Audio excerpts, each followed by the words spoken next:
सजा निलंबन आदेश कानून के खिलाफ, कुलदीप सेंगर की जमानत के खिलाफ सुप्रीम कोर्ट पहुंची सीबीआई, गिनाई एचसी के फैसले की खामियां। उन्नाव रेप कांड में पूर्व विधायक कुलदीप सिंह सेंगर को दिल्ली हाईकोर्ट से राहत मिली है।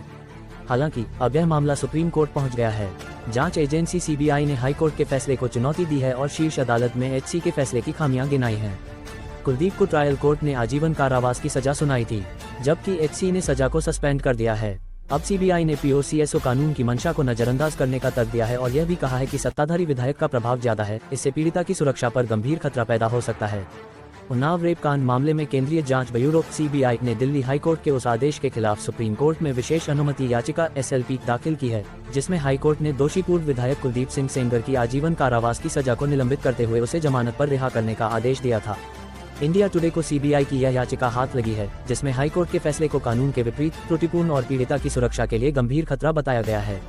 सीबीआई ने सुप्रीम कोर्ट में दाखिल अपनी याचिका में कहा है कि दिल्ली हाईकोर्ट ने कुलदीप सिंह सेंगर की सजा निलंबित करते समय कानून की मंशा और पीओसीएसओ एक्ट के उद्देश्य को पूरी तरह नजरअंदाज किया।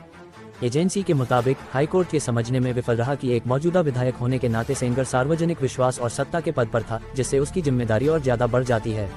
सिटिंग एमएलए होने के नाते सेंगर पर जनता का भरोसा। सीबीआई ने दलील दी है कि एक सिटिंग विधायक सार्वजनिक सेवक पब्लिक सर्वेंट होता है और उसे अपने पद की वजह से भरोसा और अधिकार प्राप्त होता है। ऐसे व्यक्ति द्वारा किया गया कदाचार सिर्फ व्यक्तिगत अपराध नहीं, बल्कि सामाजिक भरोसे का उल्लंघन है। एजेंसी ने कहा कि हाईकोर्ट को पीओसीएसओ एक्ट की व्याख्या करते हुए उद्देश्यपरक नजरिया अपनाना चाहिए था, जो कानून की मूल भावना को आगे बढ़ाता। पीओसीएसओ और भ्रष्टाचार निवारण कानून की साझा मंशा। सीबीआई ने अपनी याचिका में ये भी स्पष्ट किया कि पीओसीएसओ एक्ट और भ्रष्टाचार निवारण अधिनियम दोनों की विधायी मंशा एक जैसी है। दोनों कानूनों का उद्देश्य सत्ता, पद और अधिकार रखने वाले लोगों को उनके कदाचार के लिए जवाबदेह ठहराना है। ट्रायल कोर्ट ने कुलदीप सिंह सेंगर को दोषी ठहराते समय लोक सेवक की जो परिभाषा अपनाई थी, वो भ्रष्टाचार निवारण कानून से ली गई थी, जिसे हाईकोर्ट ने नजरअंदाज कर दिया।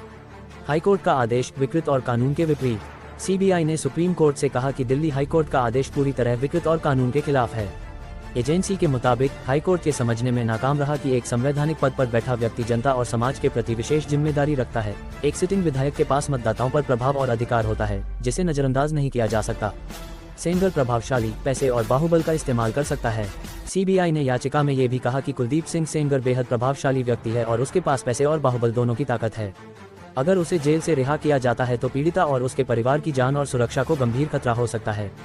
एजेंसी के अनुसार इस मामले में सुरक्षा जोखिम को हाईकोर्ट ने पर्याप्त महत्व नहीं दिया। 23 दिसंबर 2025 को दिल्ली हाईकोर्ट ने सेंगर की सजा निलंबित करते हुए उसकी अपील के लंबित रहने तक जमानत पर रिहा करने का आदेश दिया था। हालांकि फिलहाल वो जेल में ही है, क्योंकि पीड़िता के पिता की हत्या के एक अन्य सीबीआई मामले में उसे 10 साल के कारावास की सजा सुनाई जा चुकी है। सुप्रीम कोर्ट में पहले से चुनौती। इस बीच दिल्ली की 2 महिला वकीलों ने भी दिल्ली हाईकोर्ट के इस फैसले के खिलाफ सुप्रीम कोर्ट में पहले ही विशेष अनुमति याचिका दाखिल कर रखी है।